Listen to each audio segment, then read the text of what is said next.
요즘 한국 시장 분위기가 참 묘하죠. 그래서 오늘은 최신 리포트를 가지고 딱 세 가지 핵심 산업, 배터리, 은행, 그리고 철강을 통해서 지금 시장의 맥박을 한번 제대로 짚어보려고 합니다. 성장이냐, 둔화냐, 이게 기회일까, 아니면 위기일까? 아마 지금 한국 시장을 보고 계신 분들이라면 누구나 머릿속으로 이 고민하고 계실 거예요. 맞죠? 자, 바로 이 큰 질문에서부터 오늘 분석 한번 시작해 보겠습니다. 그래서 오늘은요, 시장에 엇갈리는 신호들을 먼저 보고 그 다음에 배터리, 은행, 철강 산업 순서로 짚어볼 겁니다. 그리고 마지막엔 그래서 우리는 뭘 해야 하는지 결론까지 깔끔하게 정리해 드릴게요. 자, 첫 번째 파트입니다. 엇갈린 신호의 시장. 지금 한국 경제를 보면요, 정말 서로 다른 힘들이 팽팽하게 맞서고 있거든요. 마치 줄다리기처럼요. 대체 어떤 힘들이 이렇게 부딪히고 있는 건지 한번 들여다보죠. 이걸 한 문장으로 정리하면 딱 이겁니다. 한쪽에서는 우리는 이만큼 성장할 수 있어 하는 엄청난 잠재력이 막 밀어주는데, 다른 한쪽에서는 국내외에서 불어오는 거센 맞바람이 그걸 막고 있는 형국이죠. 순풍과 역풍의 정면 충돌이랄까요? 과연 이 싸움 누가 이기게 될까요? 자, 이런 엇갈리는 신호가 가장 뭐랄까 드라마틱하게 나타나는 곳이 있습니다. 바로 두 번째 파트, 배터리 산업입니다.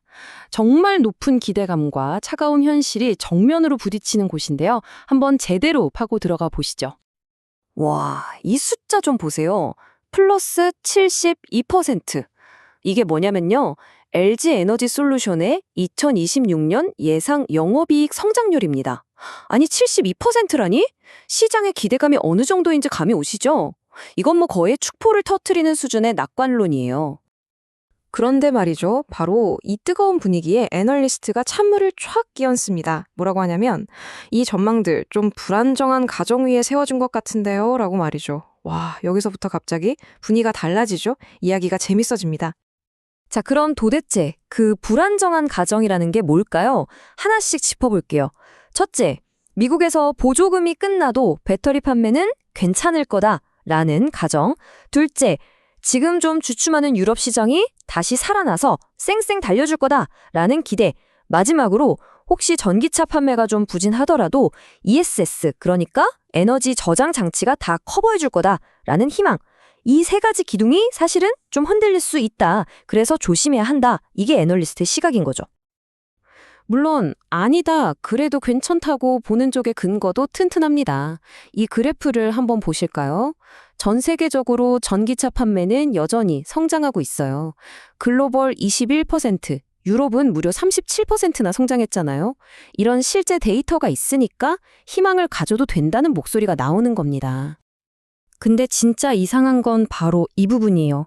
데이터는 앞으로를 외치고 있는데 정작 차를 만드는 회사들은 잠깐만 하면서 브레이크를 밟고 있다는 거죠. 포르쉐는 갑자기 목표를 낮추고 신차 출시를 미루고요. 닛산이랑 혼다는 아예 일부 모델 생산을 접어버립니다.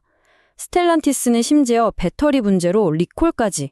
이게 바로 우리가 지금 보고 있는 엇갈린 신호의 아주 생생한 현장입니다. 자, 이런 글로벌 압박이 어디 배터리 산업에만 있겠어요? 경제의 허리라고 할 수 있는 금융, 은행 쪽으로 한번 넘어가 보겠습니다. 이쪽은 또 어떤 폭풍우를 견뎌내고 있을까요? 최근 주가 흐름을 보면요, 딱 답이 나와요. 코스피 지수가 1.7% 빠질 때 은행주는 2.7%나 더 빠졌습니다. 시장 전체보다 은행주가 더 힘들어하고 있다는 아주 명확한 신호죠. 도대체 왜 그럴까요? 가장 큰 이유 중 하나는 바로 환율입니다. 원달러 환율이 1,400원을 넘어섰다는 뉴스 많이 보셨죠? 이게 무슨 뜻이냐면 외국인 투자자 입장에선 가만히 앉아서 자기 돈 가치가 떨어지는 셈이니까 한국 시장에 투자하기가 꺼려지는 거예요. 매력도가 뚝 떨어지는 거죠. 근데 환율은 외부 요인이잖아요? 지금 은행권을 짓누르는 더 큰 먹구름은 내부에 있습니다. 바로 홍콩 ELS 불안전 판매 사태. 여기서 과징금이 대체 얼마가 나올지 아무도 모르니까 이 불확실성 자체가 엄청난 리스크가 되고 있는 겁니다. 그래서 과징금이 대체 얼마나 나올까 다들 궁금해 하시는데, 계산 방식이 좀 복잡해요. 한번 쉽게 풀어볼게요. 일단 전체 판매액 16조 원에서 시작해서 얼마나 심각한 위반이었는지에 따라 비율을 곱합니다. 여기서 끝이 아니에요. 또 여러 가지 조정을 거치고 마지막으로 우리가 이렇게 노력했습니다 하고 보여주면 최대 75%까지 깎아주기도 합니다. 그러니까 막연하게 폭탄이라고 생각했던 게 계산기를 두드려 보면 어느 정도 윤곽이 잡히는 거죠. 그래서 시나리오를 돌려보면 이렇게 나옵니다. 가장 좋은 경우는 약 2,300억 원, 최악의 경우는 약 6,800억 원 정도. 물론 둘 다 엄청나게 큰 돈이죠.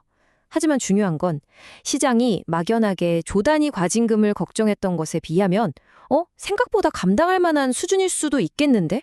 하는 신호를 준다는 점입니다.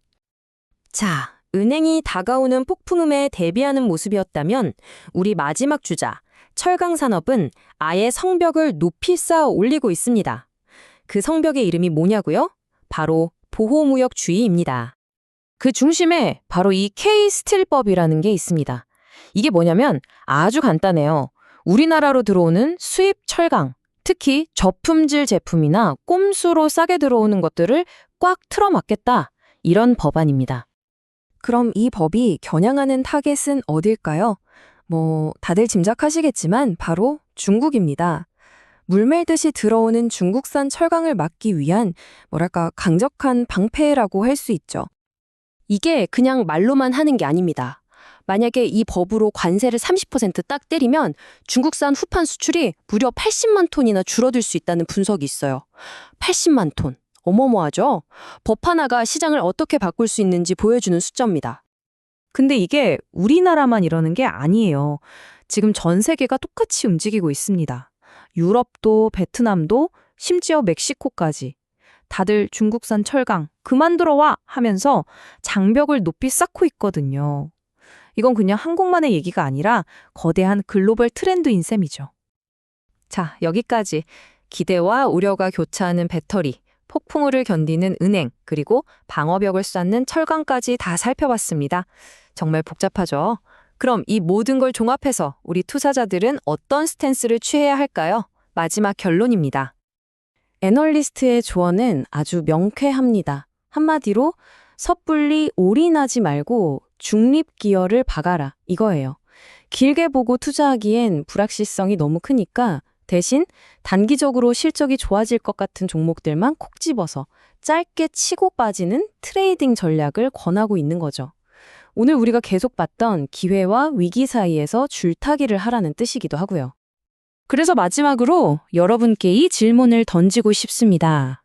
이렇게 긍정적인 신호와 부정적인 신호가 마구 뒤섞여서 한 치 앞도 보이지 않는 안개 속 같은 시장에서 정말로 짧게 사고 파는 것만이 유일한 정답일까요? 어쩌면 이 안개 속 어딘가에 남들이 보지 못하는 더 큰 기회가 숨어 있을지도 모릅니다. 그 답을 찾는 건 이제 우리 모두의 몫이겠죠?